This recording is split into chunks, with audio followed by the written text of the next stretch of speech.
Assalamualaikum warahmatullahi wabarakatuh. Jumpa lagi dengan saya Mas Alan di channel Radio Story. Untuk kisah kali ini masih melanjutkan dari kisah yang sebelumnya, yaitu kisah yang berjudul Suara Misterius di Kamar Sebelah. Sebelum kita masuk ke ceritanya, jangan lupa untuk like, comment, subscribe channel ini dan nyalakan juga lonceng notifikasinya agar tidak ketinggalan cerita-cerita dari channel ini. Dan seperti apa ceritanya? Mari kita dengarkan.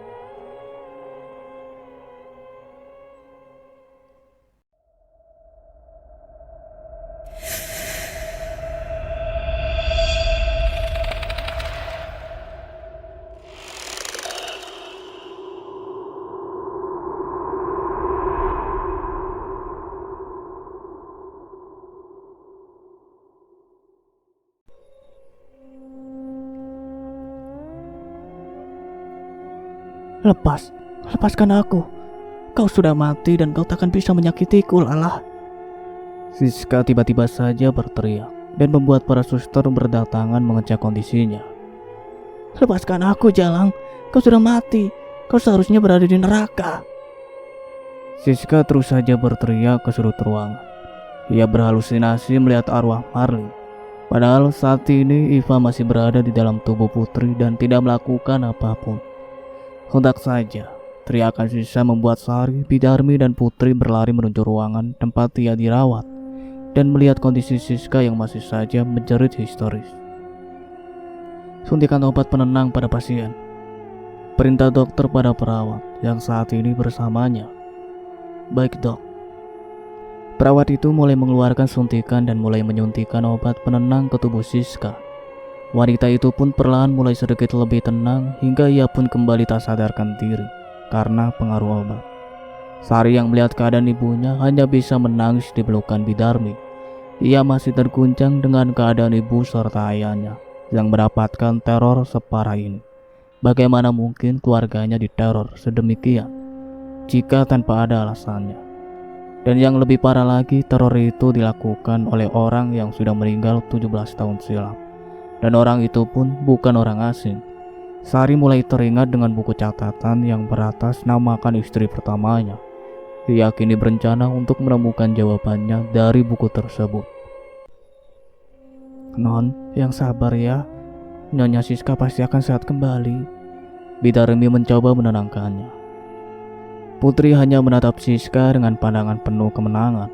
Ia bangga karena telah membuat Siska seperti orang gila dan terus terbayang dengan wajahnya. Bi, katakan yang sejujurnya pada Sari. Sebenarnya siapa Marlin itu? Katakan kenapa ia bisa meninggal. Dan katakan kenapa dia terus mengganggu keluarga kita. Bidarmi hanya bisa menghela nafas. Ia benar-benar tak tahu harus berbuat apa sekarang. Ia benar-benar takut dengan Fajar dan Siska. Sebab ia pun tahu beberapa kali Fajar melakukan hal di luar nalar. Dan Bidarmi pun sebenarnya tahu bahwa Fajar dan Siska menyembunyikan sesuatu. Bibi tak bisa mengatakan apapun padamu, Non. Namun, Bibi bisa memberitahumu dengan cara lain, yaitu masuklah ke kamar yang terkunci itu dan carilah jawabannya sendiri. Kamar yang terkunci? Apa kamar yang Bibi maksud adalah kamar yang selalu dilarang ayah untuk dimasuki siapapun? Iya, Non.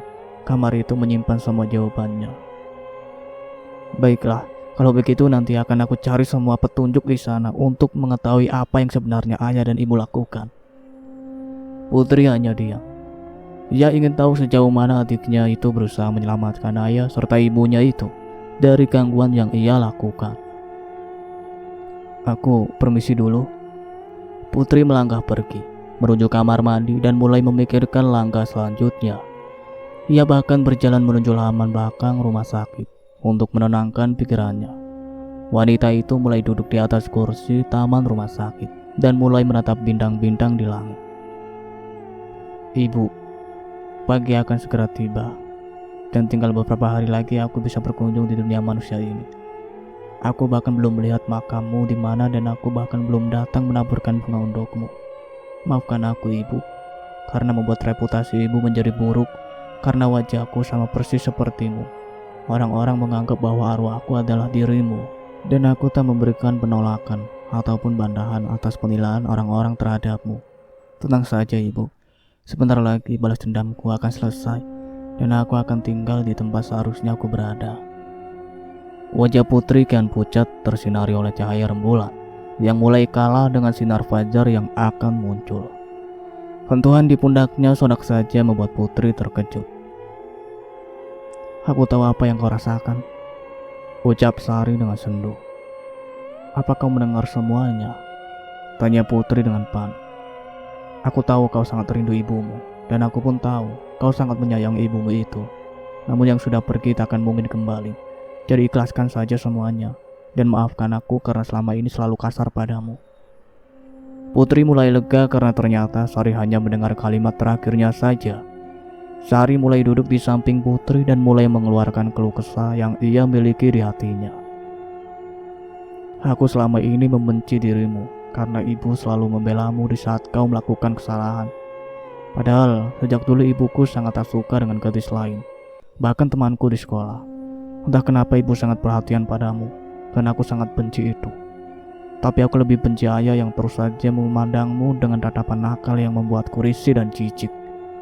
Maafkan aku karena mengatakan hal ini padamu. Tapi kau harus tahu, aku tak ingin kau mengambil ayahku dari ibuku. Sari menundukkan kepalanya. Putri mulai mengangkat wajah Sari dan tersenyum ke arahnya. Putri sangat sayang dengan adik tirinya itu, sebab Sari tak ikut campur urusan yang telah ibu dan ayahnya lakukan pada Marli. Aku memaafkanmu, Sari. Aku justru meminta maaf karena setelah kedatanganku di rumahmu, ayahmu selalu saja membuat keributan dengan ibumu. Aku akan jujur padamu dan mengatakan semua yang aku simpan selama ini. Putri mulai terdiam dan memikirkan apa yang harus ia katakan pada Sari. Ia tak ingin Sari berlarut-larut bersedih karena kondisi ibunya. Namun Putri ingin Sari tahu apa yang sudah ayah dan ibunya lakukan. Aku tahu semuanya dan tahu apa yang ingin kau ketahui. Kau tak perlu terkejut dengan apa yang aku tahu. Tapi Bidarmi benar. Jika kau ingin mencari solusi tentang semua yang terjadi pada keluargamu, maka carilah petunjuk di dalam kamar yang selalu terkunci. Sari mengerutkan kening mendengarkan ucapan Putri. Sari bahkan tak menyangka dengan Putri yang berusaha memberikan petunjuk padahal sudah jelas-jelas Putri adalah orang asing. Bagaimana mungkin kau bisa mengatakan itu? Kau tahu sesuatu tentang keluargaku. Apakah kau seorang anak indigo? Kau tak perlu tahu tentang dari mana aku mendapatkan semua informasi ini. Sekarang yang terpenting jika pagi sudah tiba, kau segera bacalah buku di kamar itu. Dan kau cari tahu apa yang selama ini ayah dan ibumu kerjakan untuk mendapatkan kekayaan. Aku sungguh tak mengerti apa yang kau katakan. Aku sungguh tak mengerti apa yang kau maksud. Waktuku sudah tak banyak lagi, Sari. Putri membelai pipi Sari dengan lembut. Sari seketika terkejut ketika menyadari bahwa suhu tubuh Putri sungguh tak biasa. Gadis di dekatnya itu sangat dingin seperti es batu. Apa kau sedang sakit, Put? Kenapa kau sangat dingin? Putri menggelengkan kepala. Ia tersenyum ke arah Sari dan mulai mengusap kepalanya. Aku tak sakit, hanya saja hatiku yang sakit. Aku sudah menyimpan semua luka ini selama 17 tahun, dan aku tak bisa menyimpan semuanya lagi. Ku tahu umur kita sama, namun umurku jauh lebih tua darimu, dan aku sudah menganggapmu sebagai adikku sendiri. Belajarlah yang giat dan raih semua cita-citamu. Aku bahkan tak bisa bersekolah sepertimu.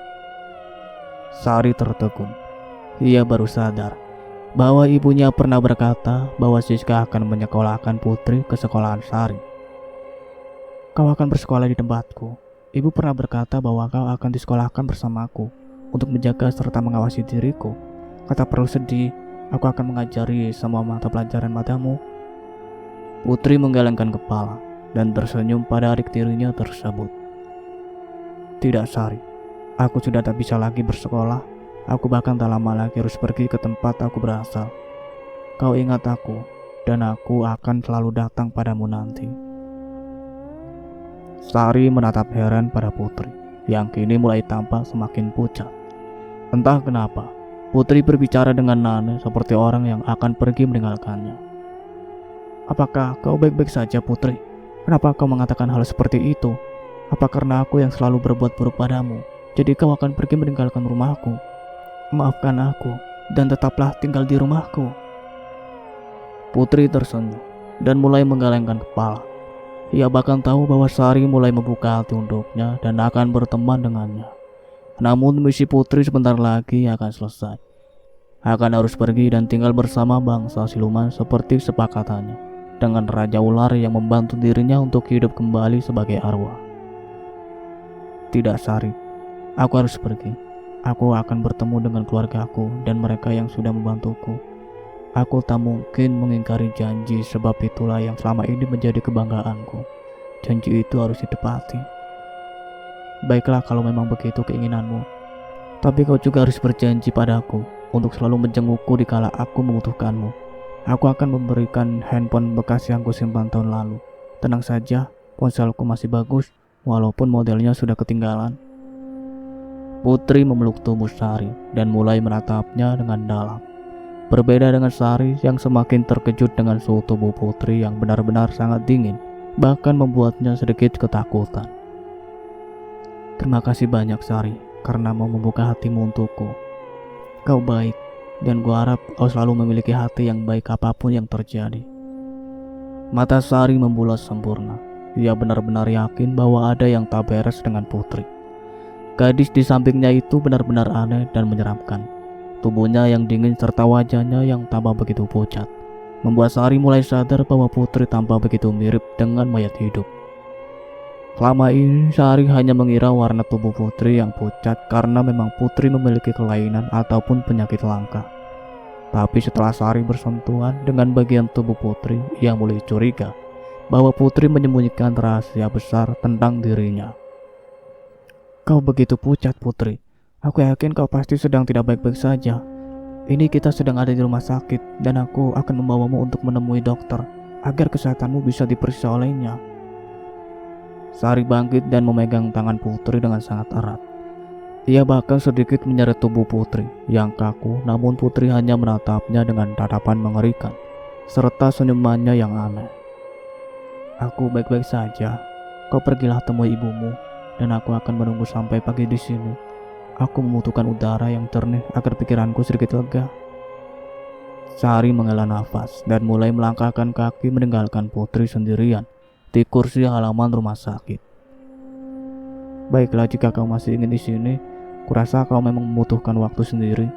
Dan sekali lagi mohon maafkan semua tingkah laku burukku padamu. Tentu saja aku tak pernah menganggap kau melakukan kesalahan padaku. Kau anak yang baik dan kau tak melakukan kesalahan apapun. Putri tersenyum kembali pada Sari, hingga gadis itu mulai melangkahkan kaki meninggalnya. Awan hitam kini mulai berubah warna menjadi putih bersemu jingga. Sang fajar telah datang dengan sinarnya yang menyilaukan mata seorang gadis yang kini duduk lemas di atas kursi halaman rumah sakit. Wajahnya kian pucat serta tubuhnya kian menjadi dingin. Beberapa hari lagi waktu yang dimiliki Putri di alam manusia untuk menuntaskan balas dendamnya pada Siska dan Fajar. Tinggal selangkah lagi, dirinya bisa membuat Fajar menderita serta Siska yang terluka. Anak Putri kenapa? Tanya Bidarmi yang baru saja datang menghampirinya. Putri yang sangat lemas mulai menatap wajah Bidarmi dan hanya tersenyum manis ke arahnya. Astagfirullah, Nak Putri sakit. Tidak, Bi. Aku baik-baik saja. Bagaimana mungkin kamu baik-baik saja? Lihat wajahmu semakin pucat. Tubuhmu juga berkeringat sangat banyak. Bidarmi yang panik menyentuh kening Putri dan ia terenyak ketika mendapati kening Putri begitu dingin dari biasanya. Aku hanya perlu minum, Bi. Minum? Baiklah, kamu tunggu di sini dan Bibi akan ambilkan air minum untukmu. Ingat, kamu jangan kemana-mana dulu. Bidarmi pun berlari dengan langkah yang terkopoh-kopoh menuju lorong rumah sakit yang terdapat air minum di sana. Wanita itu sangat cemas melihat Putri yang begitu lemah tak berdaya, tak seperti biasanya yang tampak bugar dan ceria. Aku harus pergi sekarang. Putri mulai berjalan menuju kamar mayat yang ada di rumah sakit tersebut. Dia bahkan saat ini sedang mencari-cari kamar mayat yang ada di rumah sakit sebab ruangan di rumah sakit tersebut sangat banyak. Tampak dari kejauhan seorang perawat tengah memasukkan berangkar kosong ke dalam ruangan sepi di pojok ruangan. Hingga saat Putri membaca papan tulis yang tertera di atas kamar tersebut, Ia tambah senang dan mulai menghampiri perawat. Putri duduk di kursi depan kamar mayat serta mulai menatap ke arah sekeliling tempat ia berada. Tak ada siapapun di sana kecuali dia dan perawat tersebut. Putri mulai melancarkan aksinya, menepuk punggung sang perawat dan menghipnotisnya sehingga menuruti apapun kemauannya. Pergi dan tutup pintu ini dengan rapat. Putri mulai menginstruksikan perintah pada perawat yang sudah terkena hipnotisnya. Perawat itu pun mulai meninggalkan Putri di dalam sana dan menutup pintu dengan rapat namun tak menguncinya. Aku harus keluar dari tubuh ini terlebih dahulu. Putri mulai membaringkan tubuhnya di atas pelangkar. Dan tak lama kemudian arwah Iva pun keluar dari tubuh Putri. Iva kini sudah menjadi arwah dan mulai membacakan mantra agar sang raja siluman membuka portal ke dunianya. Samar-samar mulai terlihat lubang hitam di dinding kamar rumah sakit yang menjadi penghubung antara dunia manusia dan siluman. Tanpa menunggu waktu yang lama, Iva pun mulai masuk ke dalamnya. Selamat datang di rumahmu sayang, sambut raja dengan senyuman di wajahnya. Iva hanya diam dan segera berjalan menuju tempat jamuan di istana.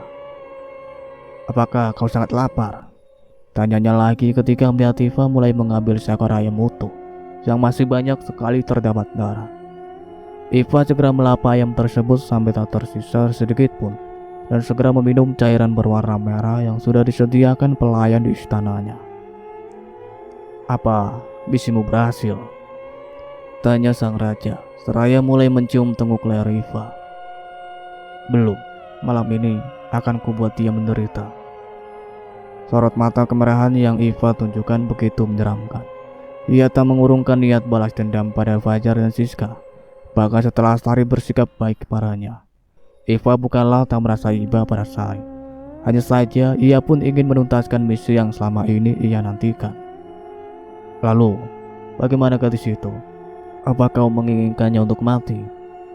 Tanya sang raja berbisik di telinga Iva. Tentu tidak. Aku membenci ibunya namun aku tak pernah membenci dia. Walau bagaimanapun ibu serta ayahnya sangatlah bejat. Tapi aku tak sanggup melupakan semua kemarahan padanya. Raja pun tersenyum. Ia kemudian membelai pipi Iva yang masih bersimbah darah. Kalau begitu, akan kubantu untuk dia tiada dengan cepat. Namun kau harus menuntaskan terlebih dahulu hasratku Iva. Fajar mulai merasa lega sebab dua pusaka yang telah membantunya dalam mendapatkan kekayaan serta ketenangan kini sudah ada di tangannya. Mobilnya melaju menuju rumah sakit dan mulai terparkir di halaman rumah sakit tersebut. Fajar bahkan saat ini tampak ceria sebab ia tak akan pernah dicurigai oleh pihak kepolisian mengenai kasus yang menimpa dirinya sendiri. Mang Ardi mulai membukakan pintu mobil dan majikannya pun mulai berjalan menuju dalam rumah sakit dan segera menemui putrinya di dalam sana. Ayah sudah membawa uangnya? Tanya Sari yang sangat senang melihat ayahnya kini terlihat tambah sehat. Tentu saja, ayah sudah membawa uang untuk membayar semua administrasi di sini. Oh iya, kamu lapar nggak? Ini uang, pergilah membeli sesuatu untukmu. Fajar memberikan selembar uang berwarna merah pada Sari yang saat ini duduk dengan Bidarmi di depan ruangan tempat ibunya dirawat. Tidak ayah, Sari masih kenyang. Sari hanya ingin menunggu ibu di sini. Sari menatap ruangan tempat ibunya dirawat. Oh iya, ayah kan masih lemah. Ayah belum sehat sepenuhnya. Jadi sebaiknya ayah istirahat lagi untuk mendapatkan perawatan. Sari segera bangkit dan memegang tangan ayahnya tersebut. Namun Fajar malah menepisnya dan mulai kembali bertindak kasar pada Sari. Ayah sudah sehat. Lihatlah ayah sudah mulai berdiri. Kau perhatikan saja ibumu itu. Ayah rasa ibumu menjadi gila karena teror itu. Ayah tak tahu kenapa ibumu seperti ini. Tapi yang pasti ayah benar-benar ingin ibumu cepat pulih agar bisa pulang ke rumah lagi. Coba katakan pada Sari ayah, kenapa istri pertama ayah meninggal dan meneror keluarga kita bahkan warga kampung? Apa ayah dan ibu melakukan sesuatu yang berkaitan dengan kematiannya? Cukup Sari. Ayah tak ingin mendengar pertanyaan konyolmu itu. Ayah tak melakukan apapun pada istri ayah yang pertama. Namun ayah tak bisa menyangkal bahwa mungkin saja ibumu melakukan sesuatu padanya. Sari terdiam. Jadi apakah ini sebuah petunjuk dari ayahnya?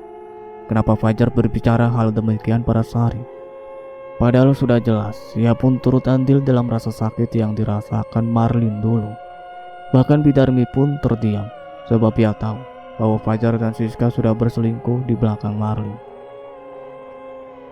Tiba-tiba saja terdengar kembali jeritan di dalam kamar Siska, hingga membuat Fajar, Sari, dan Bidarmi tambah panik. Suster, dokter. Sari mulai berlari memanggil staf rumah sakit agar mengecek kondisi ibunya tersebut. Tak lama beberapa petugas medis pun kembali datang dan masuk ke dalam ruangan tempat Siska dirawat. Terlihat Siska terus menjerit tak karuan dengan tangan yang selalu memukul ke arah kepalanya sendiri. Kau sendiri yang jalan kau setan, biadab, kata panas hidup, kamu memang pantas untuk mati. Siska terus berteriak tak karuan. Mentalnya terguncang sebab mendapatkan teror mengerikan dari Iva. Ia bahkan sampai kini belum tahu bahwa arwah yang suami serta dirinya kira sebagai Marlin ternyata adalah Iva, putri pertama dari Fajar dan Marlin. Siska bahkan telah lupa akan kejadian dirinya yang menumbalkan nyawa putri dirinya agar ia tampak awet muda dan bisa bebas menikmati harta suaminya sendirian. Pergi sana ke asalmu, kau sudah mati. Kau bahkan mati dalam kondisi yang sangat menyedihkan, Marlin. Suster kembali membawa sebuah suntikan yang telah diisi oleh obat penenang. Suntikan itu kini mulai ditusukkan pada tangan Siska, hingga membuat dirinya perlahan kembali tenang hingga lama-kelamaan ia pun kembali tertidur. Saya rasa mental pasien sudah terganggu, ucap dokter pada Fajar dan Sari. Fajar yang tengah menatap pada Siska pun semakin yakin untuk membuat wanita itu pergi dan menjauh dari kehidupannya. Ia tak ingin memiliki istri yang mempunyai penyakit mental seperti Siska. Fajar pun mulai berinisiatif membujuk putri agar mau menjadi istri keduanya. Namun semenjak kedatangannya ke rumah sakit, Fajar belum sekalipun melihat gadis tersebut. Di mana putri? Tanya Fajar pada Sari. Sari yang heran dengan sikap ayahnya hanya mampu menghela nafas dan tersenyum agar hatinya sedikit membaik. Putri mungkin sedang di toilet ayah. Ayah tunggu saja di sini. Ibu pasti sangat membutuhkan kehadiran ayah. Fajar menatap ke sekeliling ruangan untuk mencari putri. Bahkan saat mendengar jawaban putrinya, Fajar merasa bahwa ia sangat takut kehilangan gadis cantik itu. Sebenarnya apa yang terjadi kemarin malam, ayah? Tanya Sari dengan penasaran. Fajar yang tadinya bungkam mulai berusaha membuat suasana agar tenang dan menceritakan semua yang terjadi padanya dan Siska. Tapi apakah ayah yakin bahwa arwah itu adalah istri ayah? Tanya Sari dengan ragu. Fajar yang penuh dengan keyakinan pun menganggukkan kepala dan bersemangat menceritakan bahwa dirinya saat itu sangatlah lemah sehingga tak mampu menyelamatkan Siska. Ayah benar-benar pengecut. Ayah tak mampu melawan setan itu dan membuat ibu bernasib malang seperti ini.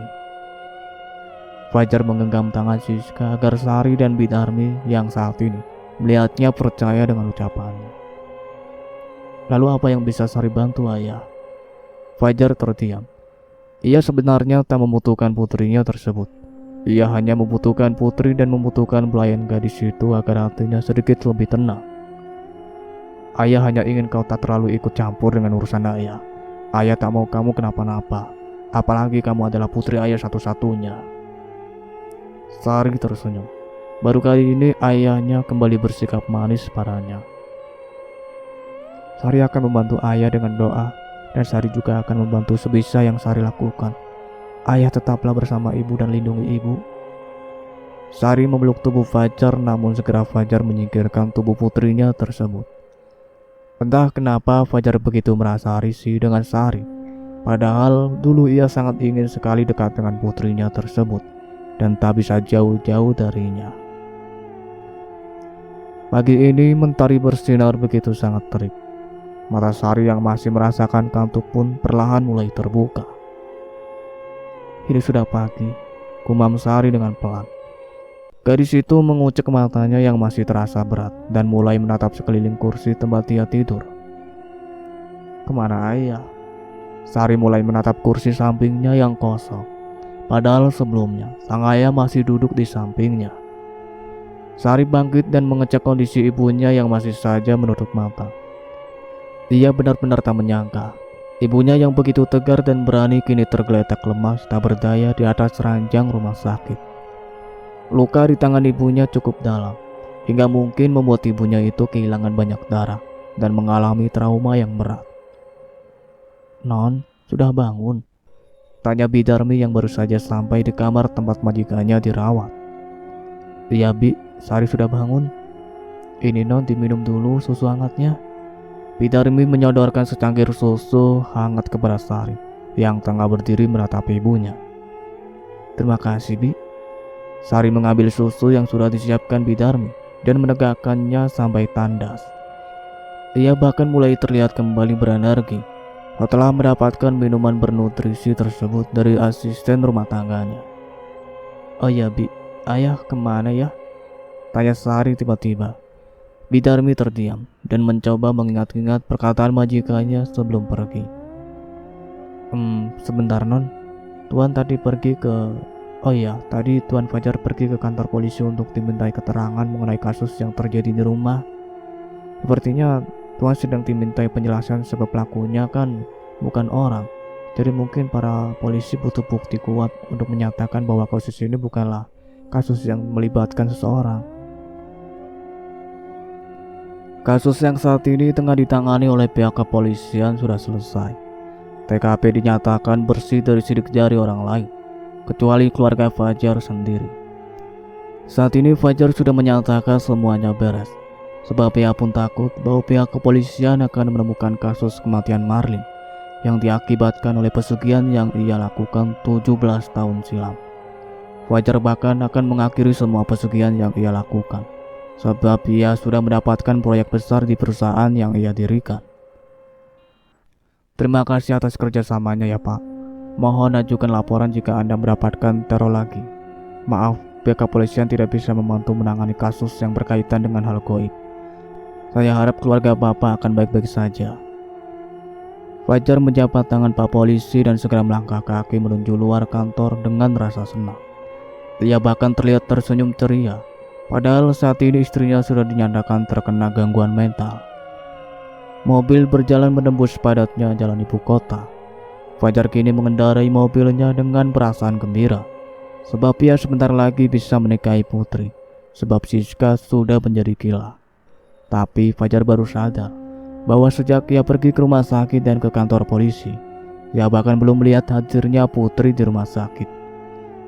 Fajar menancapkan gas mobilnya dengan sangat kencang. Ia sudah tak sabar ingin menemui gadis cantik dan menggoda itu untuk ia ajak bicara. Tak sampai 1 jam, Fajar kini sudah ada di depan halaman rumah sakit.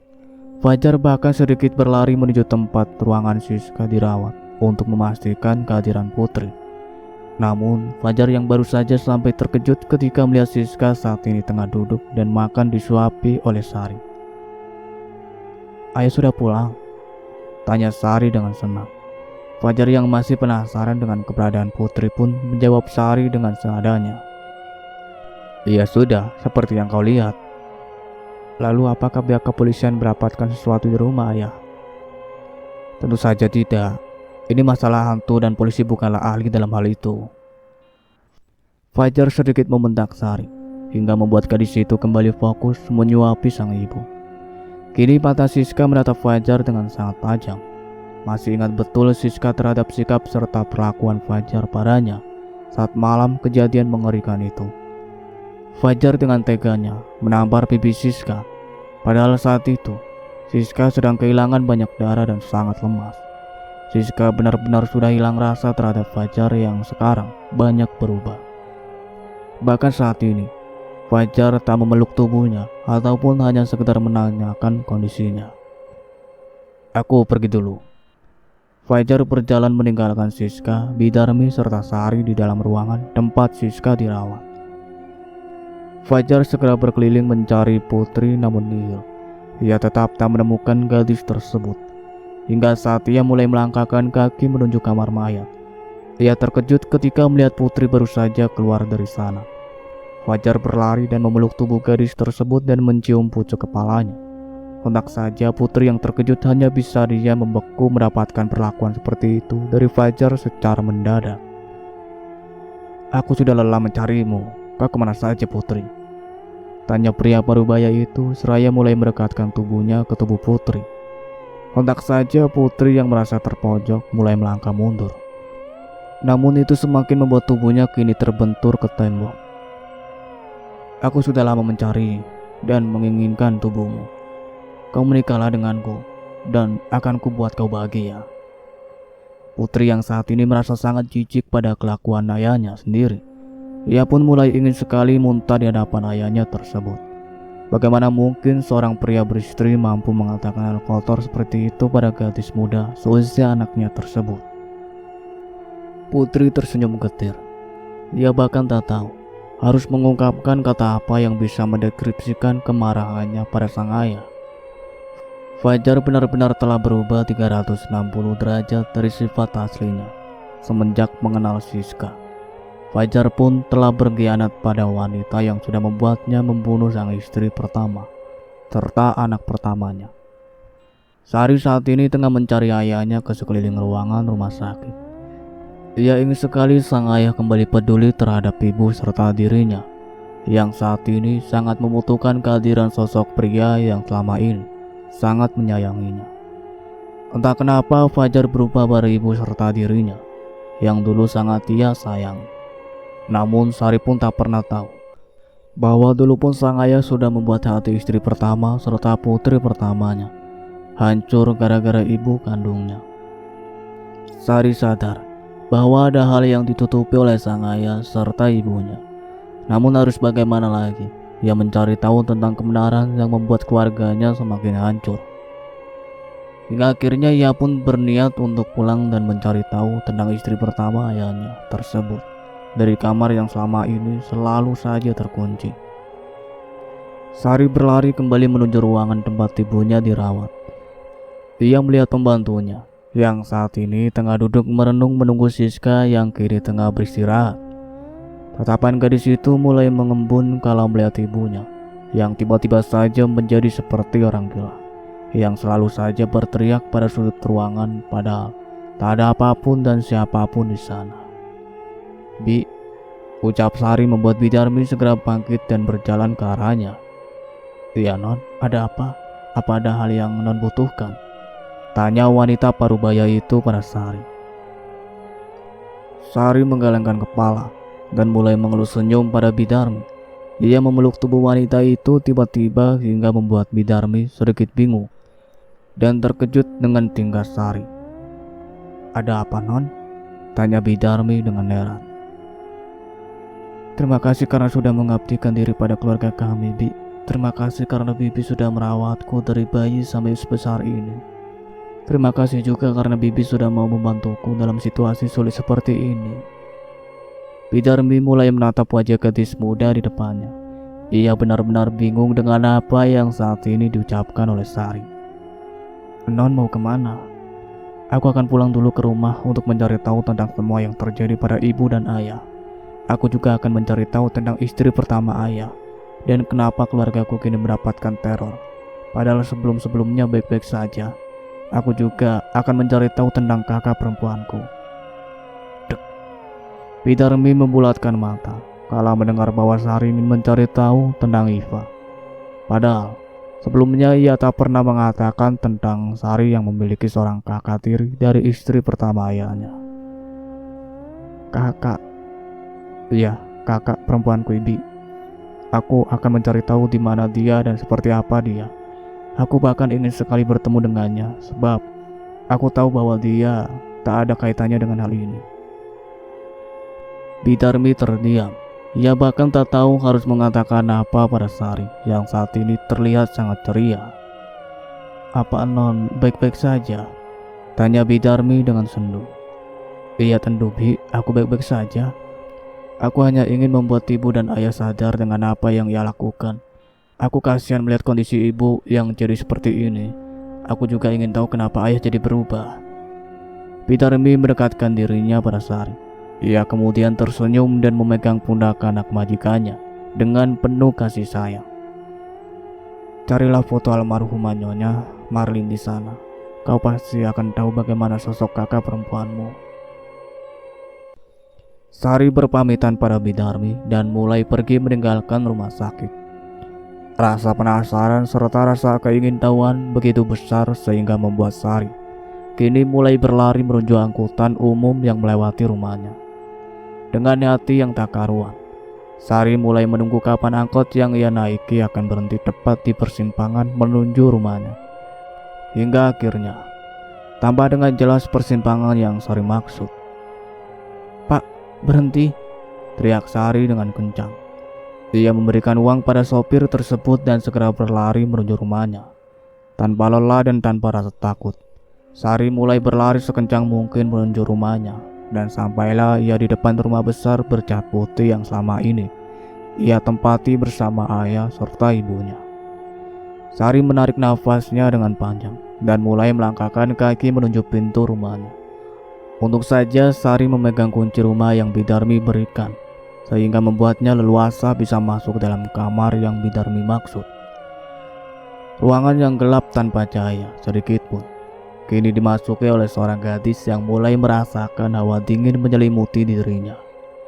Debu yang begitu tebal menyelimuti lemari pakaian membuat Sari sedikit menyapu dengan jemari lentiknya.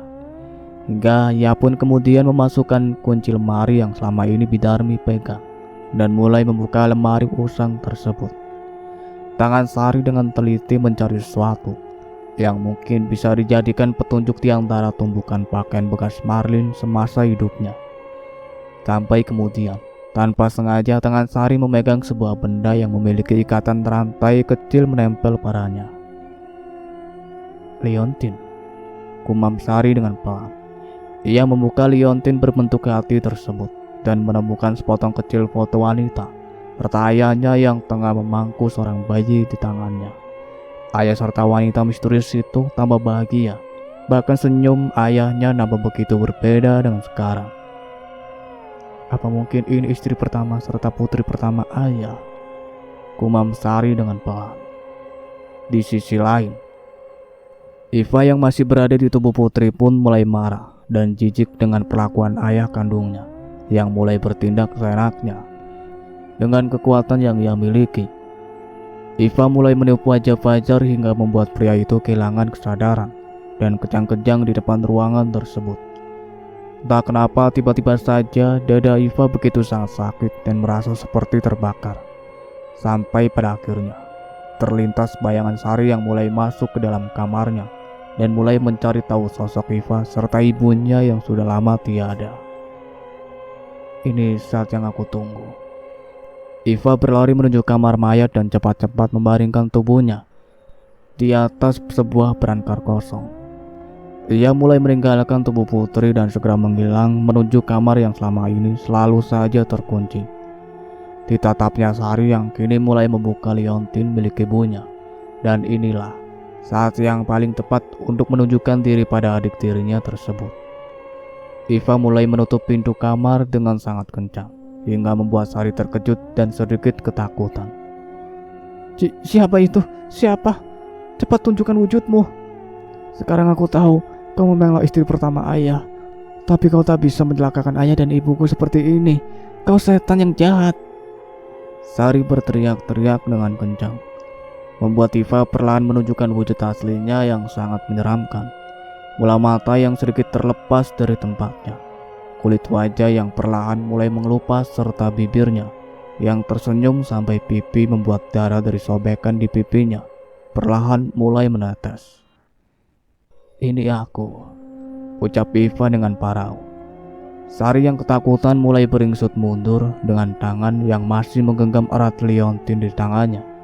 Ia benar-benar tak menyangka bahwa arwah yang ia pikir istri ayahnya sangatlah menyeramkan. Kau? Aku Iva. Sari membelalakan mata. Nama yang disebut oleh arwah di hadapannya sungguh tak sama dengan nama istri pertama ayahnya. Jadi kau bukanlah Mar. Bukan, aku adalah Iva kakakmu, Sari. Iva tersenyum menyeringai. Sari bahkan masih terlihat bingung dan beberapa kali menggelengkan kepalanya. Kau bahkan tak tahu jika ayahmu telah menikahi ibumu, yang tak lain adalah sahabat dari ibuku. Baik, akan aku katakan semuanya.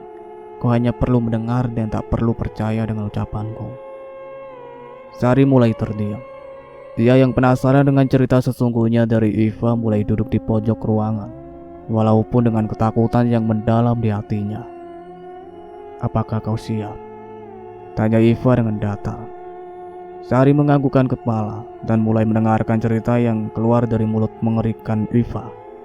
Iva menceritakan semua masa lalu yang terjadi di antara Fajar, Siska, dan Marlin. Sari bahkan beberapa kali membalas dan menyela perkataan Iva, namun dengan bukti yang Iva tunjukkan di depan mata Sari, membuatnya tak bisa beralih.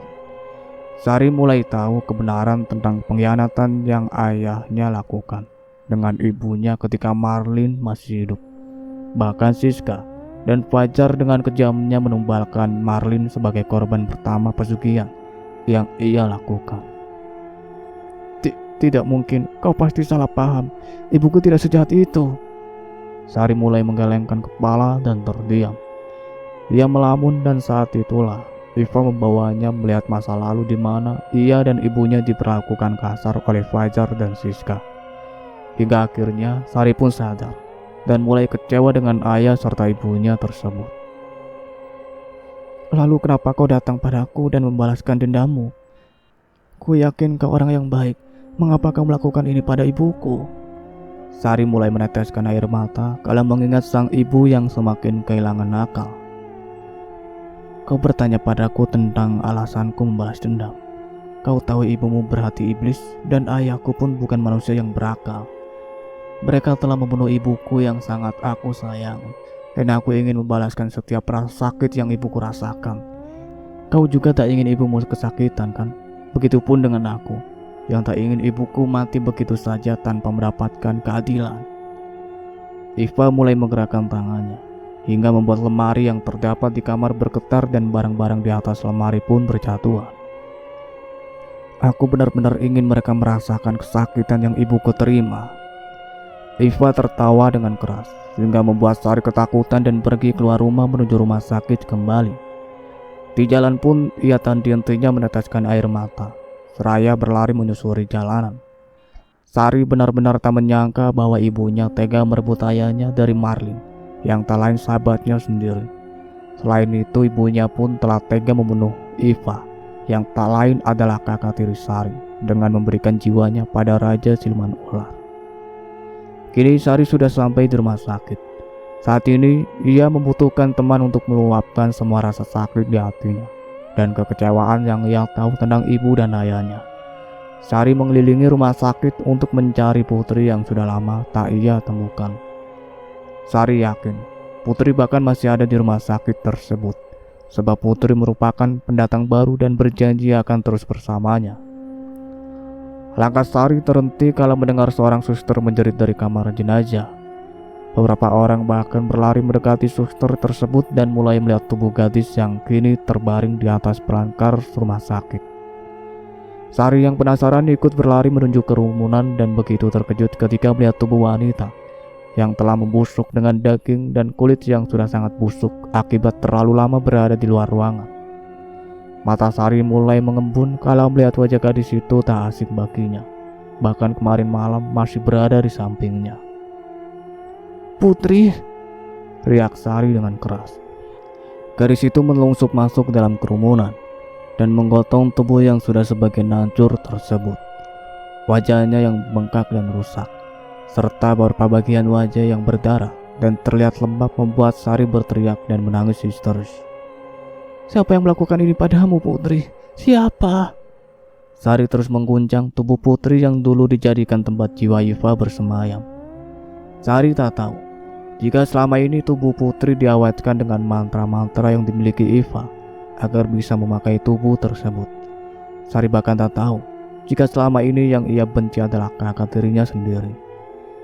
Dokter pun mulai datang dan menutup hidungnya kalau mendekati tubuh Putri yang sudah busuk. Bau bangkai tercium begitu menyengat, dan beberapa tubuh yang memar membuat kulit di sekitar tubuhnya mulai terlihat mengelupas. Dokter mengecek tubuh tersebut dan terkejut ketika mengetahui bahwa tubuh tersebut tak pernah ia periksa sebelumnya. Dan bahkan ia pun tahu, kemarin saat mengecek kondisi Siska, gadis di hadapannya masih hidup dan sehat bugar. Dia sudah lama meninggal. Sontak saja beberapa suster perlahan mulai menjauh dari tubuh Putri dan ketakutan. Dokter bahkan sangat takut ketika sadar bahwa selama ini Putri adalah mayat hidup yang bergerak dan melakukan aktivitas tanpa detak jantung dan nafas. Ini semua tak bisa dideteksi dengan medis. Hanya saja dapat diperkirakan oleh dokter jika kematian Putri sudah terjadi sejak sebulan yang lalu. Bidarmi yang mendengar keributan dari arah luar ruangan majikannya segera pergi menuju arah tempat keramaian. Dari sana ia mulai mendengar tangisan yang tak asing di telinganya. Bidarmi mulai membelah kerumunan dan tambaklah Sari tengah menangis terseduh-seduh di sana. Bidarmi berlari dan memeluk tubuh gadis tersebut. "Kenapa, Non? Ada apa ini? Non, kenapa?" tanya Bidarmi dengan panik. Jari telunjuk Sari mulai menunjuk ke arah mayat yang sedang dokter dan para suster pindahkan ke ruang otopsi. Bidarmi pun mulai bangkit dan menggenggam tangan sang dokter agar mayat gadis yang belum Bidarmi lihat itu jangan dulu dipindahkan. Kain penutup mulai dibuka secara perlahan olehnya. Dengan rasa takut dan jantungnya yang berdetak cukup kencang, Bidarmi mulai menatap wajah yang sangat bengkak dan berdapat beberapa luka di sana. Rambutnya yang mulai rontok di kepala membuat Bidarmi sedikit terkejut ketika sadar bahwa mayat itu adalah Putri. Bidarmi menggelengkan kepala dan air matanya mulai tak bisa terbendung lagi. "Ini tak mungkin, ini pasti mimpi. Putri pasti baik-baik saja. Ini bukan Putri kan, Non?" Bidarmi mulai menghampiri Sari yang duduk di atas lantai. Sari bahkan hanya diam dengan tangis yang mengalir deras di matanya. "Bagaimana mungkin ini terjadi? Kemarin dia masih hidup dan masih memeluk tubuh Bibi. Kemarin dia bercerita banyak hal pada Bibi. Dia terlihat sangat cantik. Ini pasti ada orang jahat yang membunuhnya." Dokter menghela nafas kasar. Ia pun tak menyangka bahwa kejadian aneh akan ia temui di rumah sakit ini. Sang dokter bahkan kemarin masih melihat Putri berjalan di lorong rumah sakit dan masih tambah sehat. Namun prediksi kematian yang ia lihat bahwa Putri meninggal akibat kekerasan fisik dan dapat terlihat jika badannya mulai membusuk seperti telah lama meninggal. "Kami akan membawa korban ke ruangan otopsi. Diharap Anda tetap memberikan informasi yang jelas pada pihak kepolisian jika nanti ada yang bertanya tentang mayat ini. Saya tahu ini cukup aneh dan mengejutkan, namun saya juga berharap Anda bisa tabah dan ikhlas." Bidarmi segera memampas Sari agar bangun. Kedua wanita itu tambah pucat dan lemas setelah tahu bahwa mayat tersebut adalah Putri. Bahkan Fajar yang saat ini kebetulan pulang ke rumah mereka pun tak tahu tentang gadis yang ia bawa bersama Siska. Ternyata adalah mayat hidup. "Ayah kemana, Bi?" tanya Sari dengan lemas. "Tuan Fajar sedang pulang ke rumah, Non. Ada apa yang ia ingin lakukan, tapi sepertinya ayah Non ingin menikah dengan seseorang." Sontak saja Sari terkejut. Mana mungkin ayahnya mau menikah lagi, padahal sang ibu jelas-jelas masih ada dan saat ini sedang sakit. "Tidak, ini tak mungkin. Ayah pasti sedang beristirahat di rumah. Ia tak akan mungkin menikah lagi. Mana mungkin dia melakukan ini padahal jelas-jelas ibu sedang sakit." Bidarmi memeluk tubuh Sari agar gadis itu sedikit tenang. Hingga tak lama kemudian Sari pun mendengar sebuah bisikan di telinga yang tak lain adalah suara Yiva. "Fajar memang kejam. Kini ayahmu akan membuang ibumu sama seperti ibuku. Kau bahkan akan disiksa dan diperlakukan layaknya sampah sepertiku. Bunuh Fajar." "Tidak, tidak, tidak." Sari memegang kedua telinganya dan mulai menangis meratapi nasibnya serta ibunya. Ia bahkan tak tahu dosa apa yang ayah serta ibunya lakukan selama ini hingga membuat Sari kena imbasnya. Gadis itu pun berlari menuju ruangan tempat ibunya dirawat. Siska tampak sedang berbicara sendiri, seraya memukul-mukul tangannya ke arah kepalanya. Siska benar-benar sudah kehilangan kewarasannya akibat trauma dari gangguan Yiva. arwah Iva tambah senang dan tersenyum menyeringai di pojok ruangan rumah sakit. Fajar yang saat ini tengah mengendarai mobil menuju rumahnya merasa sangat senang, sebab ia tak perlu capek-capek membuat Siska tiada agar ia bisa menikahi Putri. Walaupun sebenarnya Fajar belum tahu Putri adalah seorang gadis korban pelecehan dan pembunuhan yang dijadikan tempat bernaung arwah Iva, anaknya sendiri. Sebentar lagi aku akan menikah denganmu, sayang. Fajar terus bersiul dengan senangnya. Dia bahkan tak tahu rencananya yang sudah Iva siapkan untuknya di dalam rumah. Fajar membuka pintunya dengan pelan, dan tambah ruangan mewah di dalam sana yang sangat gelap dan sunyi membuat bulu kuduk siapapun merinding. Perlahan-lahan Fajar mulai berjalan masuk ke dalam kamarnya untuk membawa surat nikah dirinya dan Siska. Fajar sudah bertekad untuk bercerai dengan Siska, sebab ia tak ingin memiliki istri yang sudah tua, apalagi saat ini Siska terkena gangguan jiwa. Fajar kini berjalan menuju tangga dan berniat untuk pergi ke pengadilan agama mengurus surat perceraiannya dengan Siska. Namun langkahnya terhenti, kala dengan jelas Fajar mendengar suara tangisan di kamar kosong bekas kamar Putri pertamanya dulu. Dengan langkah yang pelan, serta rasa penasaran yang ada di dalam dirinya, Fajar mulai naik kembali ke lantai 2 rumahnya untuk mengecek sumber suara dari tangisan yang baru saja ia dengar. Kamar dengan pintu yang terlihat dikembok mulai dibuka paksa oleh Fajar yang semakin penasaran dengan suara tangis yang kian keras terdengar. "Siapa di dalam?" Fajar berteriak mencoba mencari tahu siapakah yang berani masuk ke dalam kamar tersebut. "Bagaimana bisa kau masuk, ah? Apa kau pencuri?" Fajar berpikir bahwa gadis di dalam kamar tersebut masuk melalui jendela kamarnya. Namun Fajar pun sadar bahwa hal itu tak akan mungkin terjadi, sebab kamar di hadapannya berada di lantai 2. Apalagi jendela kamar tersebut selalu terkunci dan mustahil dapat dipanjat oleh seorang perempuan.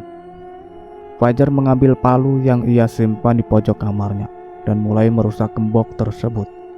Pintu terbuka dengan lebar dan menampakkan seorang gadis bergaun putih dengan menangis di dalam kamar tersebut. Fajar mendekat ke arah gadis tersebut dan mulai memegang pundaknya. Hawa dingin seketika terasa oleh Fajar hingga membuatnya merasakan aneh. Siapa kau?" tanya Fajar pada wanita di depannya. Wanita itu terus saja menangis dengan membelakangi Fajar yang kini duduk tepat di belakangnya. Fajar bahkan mulai merasa curiga, sebab lama-kelamaan bau tak sedap mulai tercium. Hingga tak lama kemudian, gadis itu menatap Fajar dengan senyumannya yang mengerikan, serta wajahnya yang sangat rusak. "Ayah tak mengenaliku," ucap Iva dengan pelan. Fajar yang terkejut pun seketika bangkit dan berjalan mundur menjauhi sosok tersebut. Namun pintu kamar justru tertutup rapat hingga membuat Fajar tak bisa keluar dari ruangan tersebut. "Ayah tak rindu pada Iva. Ayah tak sayang sama Iva." Belatung di pipi Iva mulai berjatuhan hingga membuat Fajar semakin ngeri. Pria itu beberapa kali memegang dadanya yang terasa sesak dan sakit. "Ayah tega menyakitiku dan ibu. Bahkan ayah tega menumbalkan beberapa gadis agar bisa mendapatkan uang dan terbebas dari lilitan hutang. Kenapa ayah tega?" Kau sudah mati. Kau sudah mati, Lala." Lagi dan lagi Fajar masih tak sadar bahwa arwah yang selama ini mengganggunya bukanlah Marlin, melainkan putrinya yaitu Iva. "Aku Iva, ayah. Kenapa ayah lupa?" Fajar mulai menajamkan penglihatannya. Wajah arwah itu benar-benar rusak sehingga membuat Fajar tak bisa mengenalinya, sebab ia sudah sejak lama mengira bahwa hantu yang menerornya adalah Marlin. Jadi kau Iva, kenapa kau lakukan ini padaku? Kenapa?" Fajar beringsut mundur dan mulai memalingkan wajahnya agar tak melihat wajah Iva yang rusak. "Kau bahkan tak mau menatapku, ayah." Iva tersenyum menyeringai hingga membuat kedua pipinya sobek akibat senyumannya yang begitu tinggi. Fajar berusaha untuk keluar dari kamar tersebut dan menjauh dari arwah Iva. Ku mohon, bebaskan aku. Aku tak salah. Siska yang membuatku melakukan semua ini." Tak lama kemudian, Harum melati mulai menyeruak di seluruh ruangan tersebut. Lama-kelamaan suasana sekitar menjadi sangat gelap dan tampaklah sesosok arwah yang sangat hitam dengan kulit yang mengelupas. "Kau ingat padaku?" tanya sosok tersebut pada Fajar. Fajar terperangah ketika sadar dengan suara wanita tersebut. Suara yang sama dengan wanita yang memohon padanya dulu saat Fajar membakar tubuh gadis tak berdosa yang menjadi pembantunya.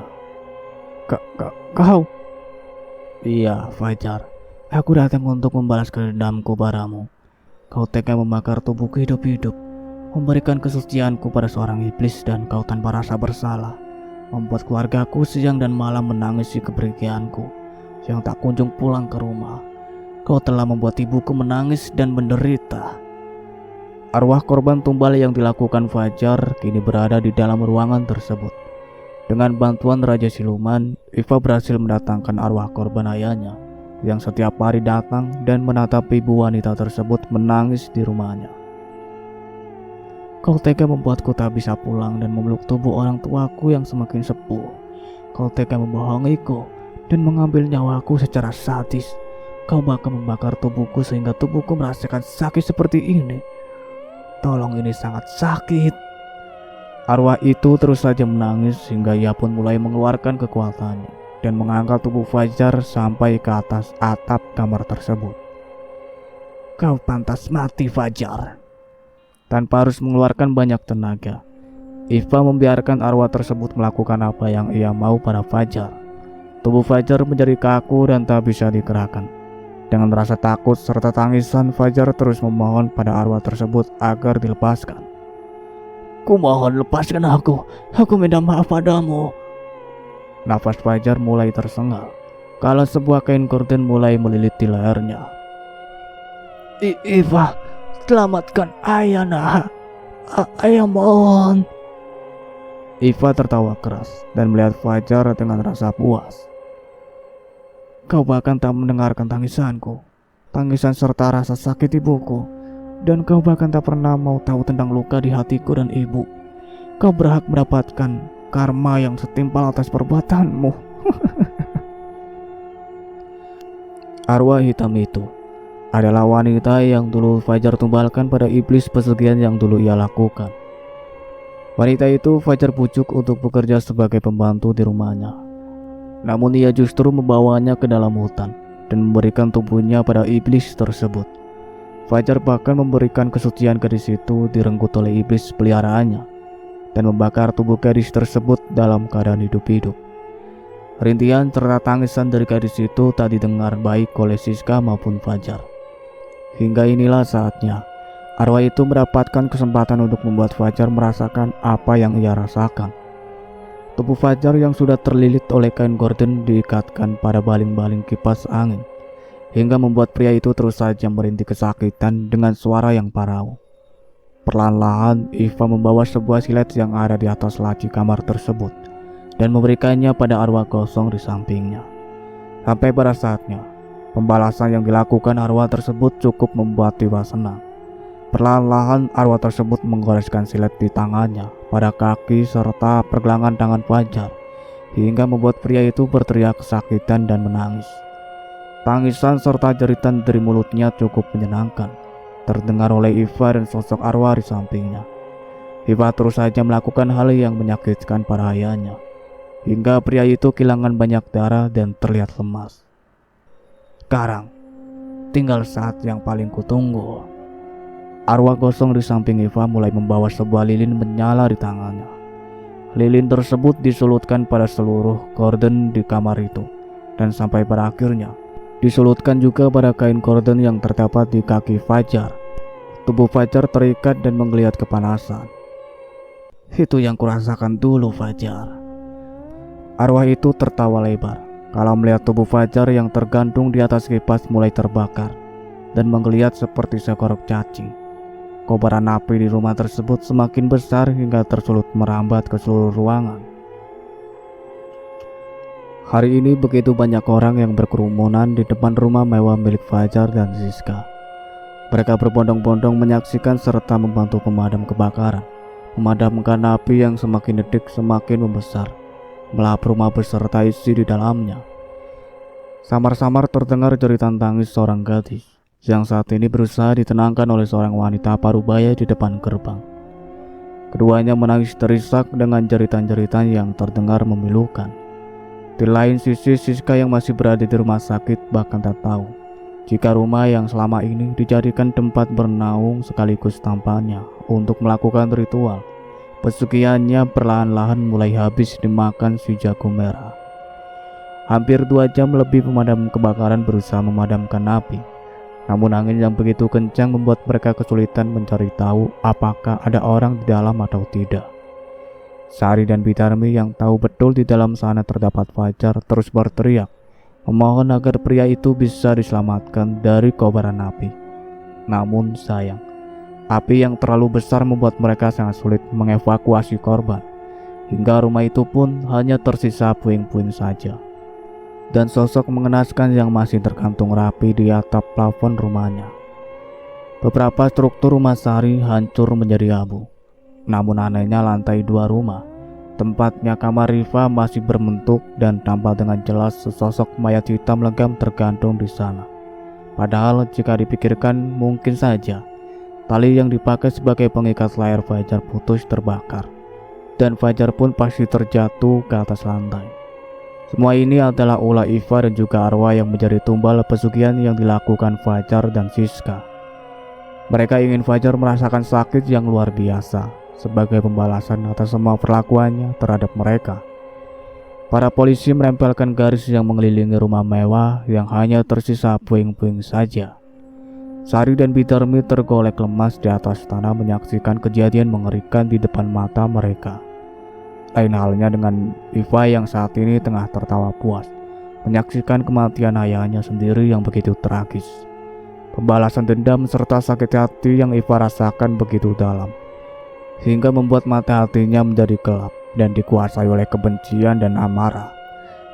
Ia telah menuntaskan dendam yang selama ini ia tunggu, dan telah menjadikan sang ayah arang dalam kobaran api yang dilakukan oleh arwah yang menjadi tumbal pesugihan ayahnya. Fajar mendapatkan kematian yang tragis dari putrinya sendiri, sementara Siska menjadi seorang yang mempunyai masalah mental dan dirawat di dalam rumah sakit jiwa. Kini Sari hanya hidup sebatang kara bersama Bidarmi di sebuah gubuk di dalam hutan, karena para tetangga akhirnya tahu bahwa Fajar dan Siska melakukan pesugihan dan melakukan perjanjian dengan bangsa iblis. Semua aset serta perusahaan yang Fajar bangun perlahan-lahan hancur, tak tersisa, hingga membuat Sari menjadi sangat kesulitan bahkan hanya untuk bersekolah. Untunglah Bidarmi yang selalu mengumpulkan uang hasil jerih payahnya bekerja pada keluarga Fajar bisa menyekolahkan Sari walaupun di sekolah yang terbilang biasa saja. Bahkan Bidarmi mampu membeli sepetak tanah di dekat hutan dan membangunnya menjadi rumah yang cukup nyaman untuk keduanya. Mayat Iva yang sempat membuat geger para dokter serta Sari dan Bidarmi pun berhasil diidentifikasi bernama Sarah dan dinyatakan sebagai korban dari pelecehan dan pembunuhan yang dilakukan sejumlah pria 1 bulan yang lalu. Para pelaku tersebut bahkan bisa tertangkap dengan mudah sebab Iva yang sengaja meneror kelima pelaku tersebut hingga mau menyerahkan diri kepada pihak berwajib. Sari dan Bidarmi juga akhirnya tahu jika selama ini yang meneror keluarganya serta membuat Fajar dan Siska seperti itu adalah Iva yang memiliki dendam sangat dalam pada Fajar dan Siska. Sari bahkan tak membenci kakak dirinya, sebab ia tahu cerita lengkap yang Bidarmi ucapkan mengenai hubungan gelap ayah serta ibunya di masa lalu. Kini Sari mampu menerima kenyataannya yang cukup pahit dan mengerikan di usianya yang ke-17 tahun. Terima kasih karena sudah membuka semua rahasia ini, dan atas nama ibuku aku minta maaf padamu karena telah merebut semua kebahagiaan yang dulu kau miliki.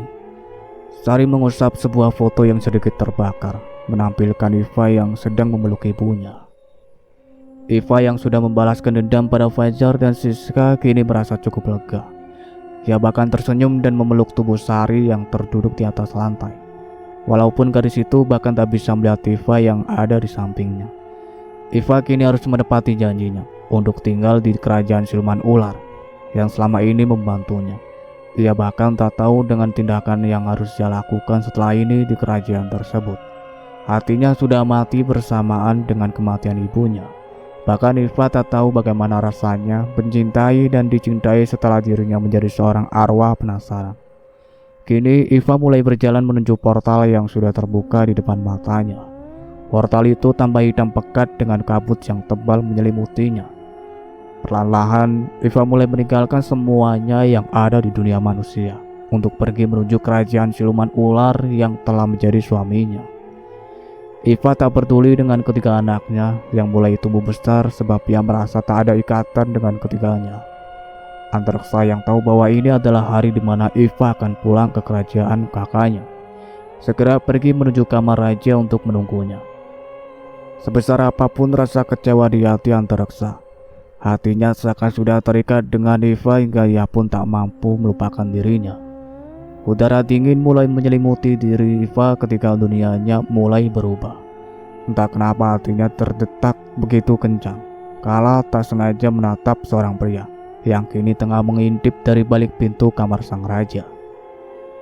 "Kau sudah kembali, Iva," ucap Raja Siluman Ular seraya memeluk tubuh Iva dengan erat. Iva hanya tersenyum sinis dan mulai mengelus punggung sang raja tanpa mengalihkan pandangannya dari Antareksa yang menatapnya dari celah pintu. Ia pun pergi meninggalkan kamar tersebut ketika sudah melihat gadis yang selama ini ia cintai. Itulah akhir dari cerita yang berjudul Suara Misterius di Kamar Sebelah. Terima kasih banyak untuk kalian semua yang sudah setia mengikuti cerita ini sampai selesai. Nantikan cerita-cerita terbaru lainnya dari kami. Sebelum Mas Alan pamit, jangan lupa untuk like, comment, subscribe channel ini dan nyalakan juga lonceng notifikasinya. See you in the next video. Wassalamualaikum warahmatullahi wabarakatuh.